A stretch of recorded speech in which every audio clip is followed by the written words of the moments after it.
ಮನೆ ಮುಂದೆ ಈ ರೀತಿ ಪೋಸ್ಟರ್ಸ್ ಬ್ಯಾನರ್ಸ್ ನಮ್ಮ ಮನೆ ಮುಂದೆ ಹಾಕ್ಲಿಕ್ಕೆ ಪ್ರಯತ್ನ ಮಾಡ್ತಾ ಇದ್ದಾರೆ ಅಂತ ಹೇಳಿದರು. ಇಷ್ಟೊದ್ರೊಳಗಡೆ ನಾನು ಶ್ರೀರಾಮುಲು ಅವ್ರಿಗೆ ಫೋನ್ ಮಾಡಿದೆ. ನಾನು ಶ್ರೀರಾಮುಲು ಮನೆಯಲ್ಲೇ ಇದ್ರು. ತಕ್ಷಣ ಶ್ರೀರಾಮುಲು ಅಲ್ಲಿಗೆ ಬಂದ್ಬಿಟ್ಟು ಅಲ್ಲಿ ಅವನು ಸತೀಶ್ ರೆಡ್ಡಿ ಅವನಿಗೆ ಹೇಳಿದ್ದಾರೆ, ಈ ರೀತಿ ಮನೆ ಮುಂದೆ ಬಂದು ನೀನು ಗಲಾಟೆ ಮಾಡ್ತಾ ಇರೋದು ಕರೆಕ್ಟ್ ಅಲ್ಲ, ನೀನು ಫಸ್ಟ್ ಇಲ್ಲಿಂದ ಹೋಗು ಅಂತ ಹೇಳಿ. ಅಷ್ಟೊದ್ರೊಳಗಡೆ ಪೊಲೀಸರು ಕೂಡ ಅವನು ಇಲ್ಲಿಗೆ ಬಂದು ಅರ್ಧ ಗಂಟೆ ಮುಕ್ಕಾಲು ಗಂಟೆ ಆದ್ರೂ ಕೂಡ ಪೊಲೀಸರು ಬಂದಿಲ್ಲ. ಯಾವಾಗ ಶ್ರೀರಾಮುಲು ಅವ್ರ ಗಮನಕ್ಕೆ ಬಂತು, ಶ್ರೀರಾಮುಲು ಪೊಲೀಸರಿಗೂ ತಿಳಿಸಿದ್ರು ಮತ್ತು ಶ್ರೀರಾಮುಲು ಕೂಡ ಸೈಟಿಗೆ ಬಂದ. ಶ್ರೀರಾಮುಲು ಇರೋ ಟೈಮ್ನಲ್ಲಿ ಪೊಲೀಸರು ಕೂಡ ಇದ್ದಾರೆ.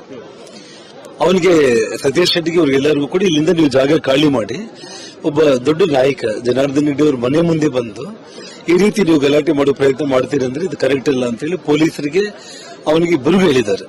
ಆದ್ರೂ ಕೂಡ ಬೇಕಂತೇಳಿ ಅವನು ರೋಡಲ್ಲಿ ನಾನು ಸ್ಟ್ರೈಕ್ಗೆ ಕೊಡ್ತೀನಿ ಅಂತ ಹೇಳಿ ಒಂದು ನೆಪದಲ್ಲಿ ಸ್ಟ್ರೈಕ್ ಅಂತ ಹೇಳಿ ಕುತ್ಕೊಂಡಿದ್ದಾನೆ ಸತೀಶ್ ರೆಡ್ಡಿ.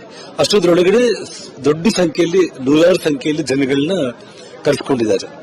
ಕರೆಕ್ಟ್ ಆಗಿ ನಾನು ಗಂಗಾವತಿಯಿಂದ ಬಂದು ಕಾರಲ್ಲಿ ನಾನು ಇಳಿತಾ ಇದ್ದೀನಿ. ನಾನು ಜನಾರ್ದನ್ ರೆಡ್ಡಿ ಅವರು ಬಂದ್ರು ಅಂತ ಕೂಗ್ತಾ ಇದ್ರೆ ನಾನೇನ್ ಅನ್ಕೊಂಡೆ, ನಮ್ಮ ಹುಡುಗರು ಜನಾರ್ದನ್ ರೆಡ್ಡಿ ಸರ್ ಬಂದ್ರು ಅಂತ ಹೇಳಿ ಕೂಗ್ತಾ ಇದ್ದಾರೆ ಸಹಜವಾಗಿ ಅಂತ ನಾನು ಅನ್ಕೊಂಡೆ. ತಕ್ಷಣ ಕಲ್ಲು ತೂರಾಟ ಮತ್ತು ಫೈರಿಂಗ್ ಸ್ಟಾರ್ಟ್ ಆಯ್ತು. ಸ್ಟ್ರೈಟ್ ಅವೇ ನಾನು ಕರೆಕ್ಟ್ ಆಗಿ ನೋಡಿ ಇಷ್ಟೇ